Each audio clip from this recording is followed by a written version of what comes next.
Sir ଜଣେ ବିଜ୍ଞାନ ଶିକ୍ଷକ। ସାର୍ଙ୍କ ଶିକ୍ଷାଦାନ କଥା କ'ଣ ବା କହିବା। ଜଟିଳରୁ ଜଟିଳତର ଅଙ୍କର ସରଳ ସମାଧାନ ଚୁଟକିରେ କରି ଦେଖାଇଥାନ୍ତି। ବାହାରକୁ ଯେତିକି ଜଣାପଡ଼ନ୍ତିନି ତାଠୁ ଢେର ଅଧିକ ସାର୍ଙ୍କ ଜ୍ଞାନ। ପ୍ରତ୍ୟେକ ପରିସ୍ଥିତିରେ ଛୋଟ ଛୋଟ କାହାଣୀ ମାଧ୍ୟମରେ ସମସ୍ତ ଦ୍ୱନ୍ଦ୍ୱକୁ ସହଜରେ ସମାଧାନ କରି ସମସ୍ତଙ୍କ ହୃଦୟରେ ଏକ ସ୍ୱତନ୍ତ୍ର ସ୍ଥାନ ସୃଷ୍ଟି କରିପାରିଛନ୍ତି।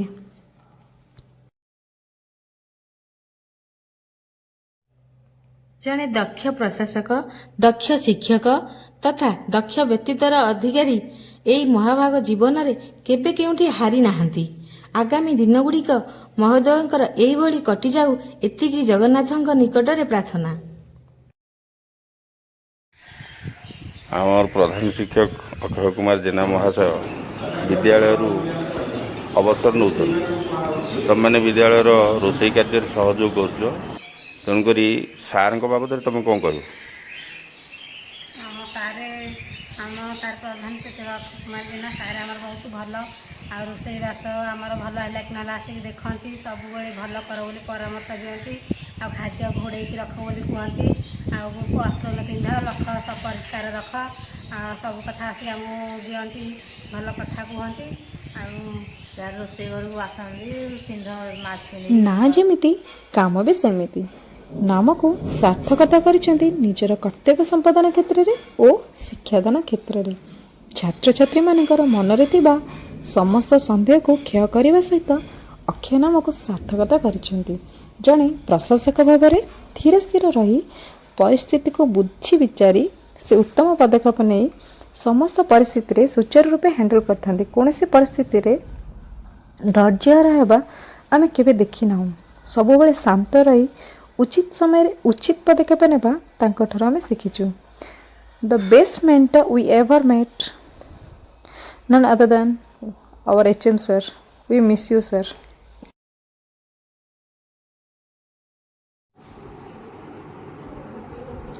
ପ୍ରତ୍ୟେକଟି କ୍ଷେତ୍ରରେ ସମସ୍ତଙ୍କ ମିଳିତ ସହଯୋଗ ପ୍ରତ୍ୟେକ କାର୍ଯ୍ୟକ୍ରମକୁ ଫଳବର୍ତ୍ତୀ କରିଛି। ମିଳିଛି କେତେବେଳେ ଫୁଲମାଳ ତ କେତେବେଳେ ପ୍ରଶ୍ନମାଳ। ଚକ୍ର ବ୍ୟୂହରେ ଚିନ୍ତା, ଚେତନା, ବ୍ୟସ୍ତତା ଓ ବିବ୍ରତ ହୃଦୟ କରିଛି ଆକୁଳ ନିବେଦନ, ମୁକ୍ତି ଦିଅ, ମୁକ୍ତି ଦିଅ। ଖେଦେ କହେ ଖଦ୍ୟୋତମୁ ଅତି କ୍ଷୁଦ୍ର ଜୀବ, କି ବିଚାରି ପକ୍ଷ ମତେ ଦେଇଛି ଦଇବ। ଅନ୍ଧାରରେ ଉଡ଼େ ଲୁଚି ଉପହାସ ଡରେ, ଅବାଦୁରେ ବସିଥାଏ ପାଦ ପତରେ।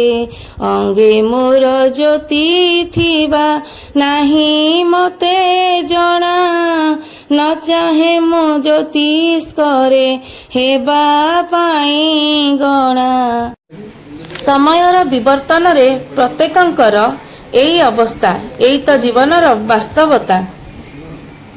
କେତେବେଳେ ଅଦିନିଆ ଝଡ଼ ଆସି ମୋଡ଼ ବଦଳେଇ ଦିଏ, ତ କେତେବେଳେ ସମ୍ମାନର ସମ୍ଭାର ବିଭୋର କରେ। ଏଇ ତ ଶିକ୍ଷକର ଜୀବନୀ।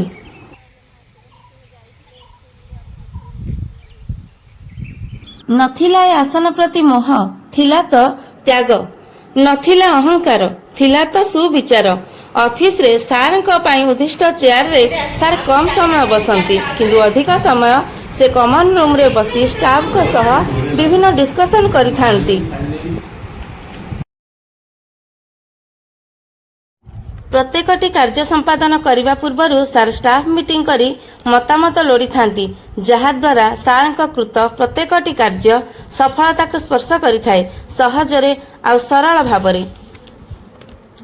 ସାର୍ ସବୁବେଳେ କହୁଥିଲେ, ଚାକିରି ଯେତେ ଶୀଘ୍ର ସରିଯିବ ମୁଁ ମୁକ୍ତି ପାଇଯିବି। କିନ୍ତୁ ଆଜି ସରିବା ସମୟ ଉପଗତ ଯେତେବେଳେ ଏ ବନ୍ଧନରୁ ଦୂରେଇ ଯିବାକୁ ହୃଦୟର ସ୍ପନ୍ଦନ କାହିଁକି ଆଜି ଦ୍ରୁତତର ହୋଇଯାଉଛି। ଏ କର୍ମ ଦାନା ପାଣି ଯୋଗେଇଛି, ସମାଜରେ ପ୍ରତିଷ୍ଠିତ କରିଛି। ଏ ସୁନ୍ଦର ବନ୍ଧନରୁ ମୁକୁଳିବା ଏତେ ସହଜ ହେବ କେମିତି? କିନ୍ତୁ ନିୟତିର ବାସ୍ତବତାକୁ ଆପଣେଇବାକୁ ବାଧ୍ୟ।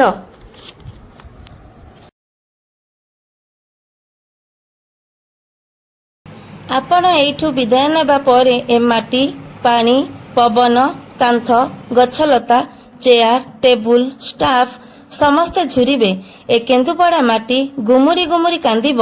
ସେ କାନ୍ଦ ଏମିତି ସେମିତି କାନ୍ଦ ନୁହେଁ, ଗୋଟେ ମାଆର ଅନ୍ତର୍ବେଦନା, ଯାହାକି ଅପ୍ରକାଶ୍ୟ।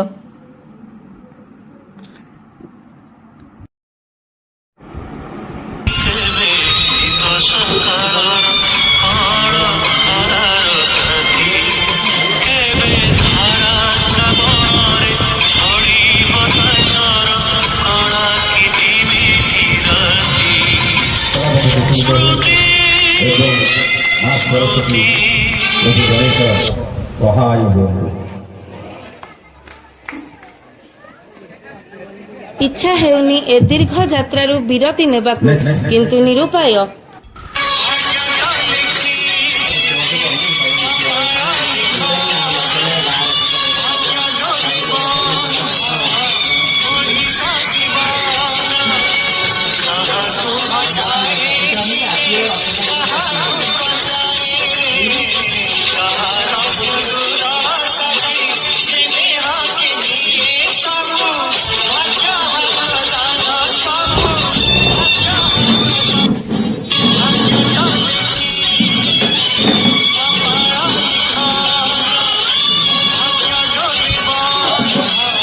ଅଟକି ଯାଉଛି ପାଦ, ବଢି ଯାଉଛି ଶ୍ୱାସ, ଚତୁର୍ଦିକେ ଶୂନ୍ୟତା ବିରାଜମାନ କରୁଛି। तुझसे नाराज नहीं जिंदगी, हैरान हूँ मैं, ओ हैरान हूँ मैं, तेरे मासूम सवालों से परेशान हूँ मैं, ओ परेशान हूँ मैं, तुझसे नाराज नहीं जिंदगी, जीने के लिए सोचा ही नहीं, दर्द संभालने होंगे, मुस्कुराए तो मुस्कुराने के कर्ज उतारने होंगे, मुस्कुराऊं कभी तो लगता है जैसे होठों पे कर्ज रखा है, तुझसे नाराज नहीं जिंदगी, हैरान हूँ मैं, हो ଏମିତି ଏଇ ସମୟ ବଦଳିଥିଲା ପରିଚୟ, ନିଜର ପ୍ରେମକୁ ନିଜେ ଆଜି ମୁଁ ଦେଲି ବିଦାୟ, ମୋତେ ତୁ ଭାବିଲୁନି ଯା,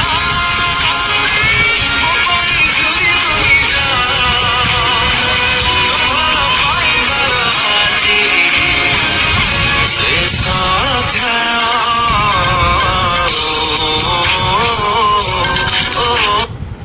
ଏମିତି ଏଇ ସମୟ ବଦଳି ବିଦ୍ୟାଳୟର କୋଣ ଅନୁକୋଣରେ ଛାଡ଼ି ଯାଇଥିବା ଆପଣଙ୍କର ସ୍ମୃତି ସବୁ ପ୍ରତିଧ୍ୱନିତ ହେବା ସହ ପ୍ରତି ମୁହୂର୍ତ୍ତରେ ଆପଣଙ୍କର ଅନୁପସ୍ଥିତି ଅନୁଭବ କରାଇବ। ସତେ କି ଆପଣ ଏଠାରେ ହିଁ ଅଛନ୍ତି। ଆପଣଙ୍କର ସୁନ୍ଦର ବ୍ୟବହାର ଓ କପଟ ଶୂନ୍ୟତା ପାଇଁ ଆପଣ ନମସ୍ୟ। ଆଜି ମିଳୁଛି ଏ ଜଞ୍ଜିରରୁ ମୁକ୍ତି, ଝରି ଯାଉଛି ଲୋତକ।